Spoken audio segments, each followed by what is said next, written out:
Assalamu alaikum, мен суроону бермекчимин. Саламат сактоо министринин орун басары келип калыптыр. Урматтуу министрдин орун басары, мага мына гепатит менен ооругандар, боорун бөйрөгүн алмаштыргандар жазып атат да. Кыргызстанда ушу гепатит менен ооругандардын статистикасы жок экен.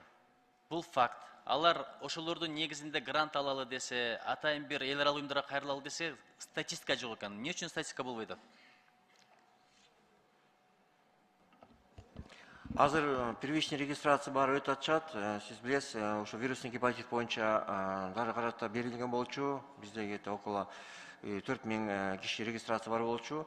Бирок ошо дарылар берип баштаганда обращаемость көбөйүп, уже где-то 7-8 миңге көбөйүп кетти. Даже статистиканы уже первичный регистрацияда баштапкы медициналык жардам боюнча биздин уюмдар уже регистрация башталды да.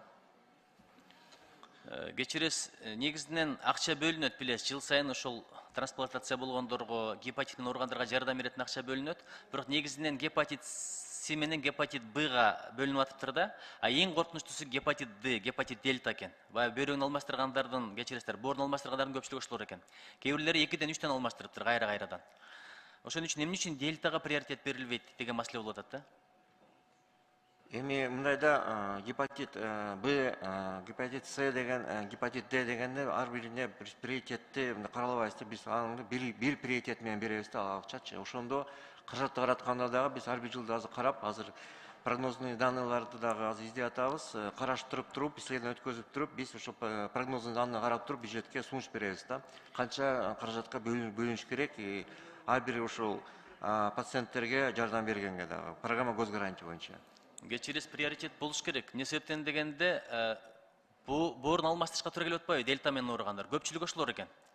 Анан биздикилер ал жака Индияга, Турцияга эптеп акча топтоп алып, алмаштырганды барса, ал жакта азырынча дарыласа болот деп кайра бул жака жөнөтүп атыптыр.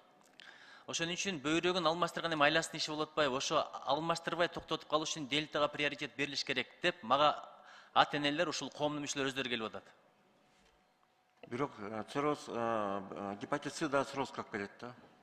Алдап келет. Мурун ошол диагностика азыр жакшы болуп, мурун ошол А, Б деп жүрчүбүз да. Анан азыр С деген болот bizde. Сда дагы циррозго алып келет. Фактически прямо циррозго алып келет да, вовремя лечение кылбаса.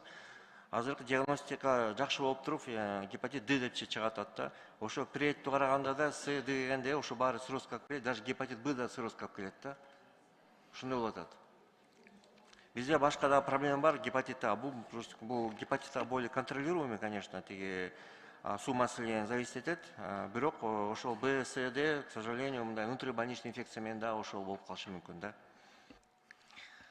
Вирустук гепатитке каршы күрөшкөн көптөгөн эл аралык уюмдар бар экен да. Мисалы, вирустук гепатитти глобалдык жок кылуу коалициясы, бунун достору, аларга Тажикстанда кириптир, керек болсо Түркмөнстанда кириптир. А биз дагы деле мүчө эмес экенбиз. Эмне үчүн? Жакшы, сиз информация берип койдуңуз. Биз да ал тараптан да иштейбиз донорлор менен, ушу жардамгачы. Бирок биздики приоритеттүү жактан ушу бизде программа госгарантия киргенден кийин бул маселе биз уже бюджеттен караганга аракет кылып атабыз азырчы. Программа госгарантияда караш керек болуп атат да. Бул постоянный система кириш керек да. А донорлор келип эртең кайра кетет, постоянный система кире алсаң эртең уже кыйналып калабыз да каражаттанчы. Бул прогнозируемый данный менен ежегодно караштырып туруп ошо бюджетке кириш керек. Менин атам раматтылыктагы ушул сирроздон кеткен, акырет абат болсун, бейиши болсун.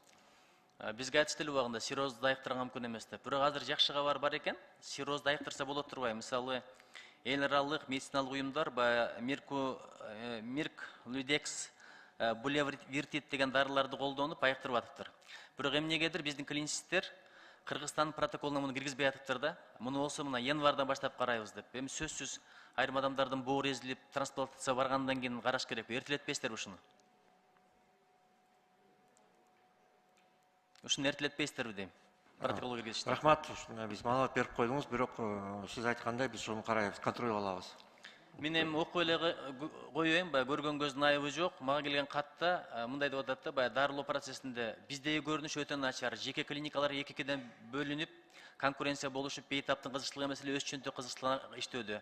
2-3 киши монополия кылып алгандай сезилет. Ошолордун ишин көзөмөлгөн мамлекет тарабынан бир алып койсо жакшы болмок. Себеби биз пациенттер соц тармак группаларын түзүп, бири-бирибизге жардам берип, билген тажрыйбаларыбыз менен бөлүшүп, жан сактап келе жатабыз. Мен эми спецификасын түшүнбөйм, бирок сиз дароо түшүндүңүз деп эсептейм.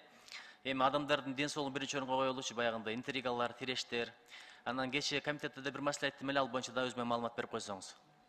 Мен сиз катышып чечкен видеону көрдүм. Ошондой реакция кылганыңызга чоң рахмат. Аягына чыгарасыз деп ишенем. Макулсузбу? Макулмун. Ошону бир териштирип коюңузчу. Эмне деген клиникалар, кайсыл врачтар дагы кандай бир балекеттер, интригаларды баштап атат.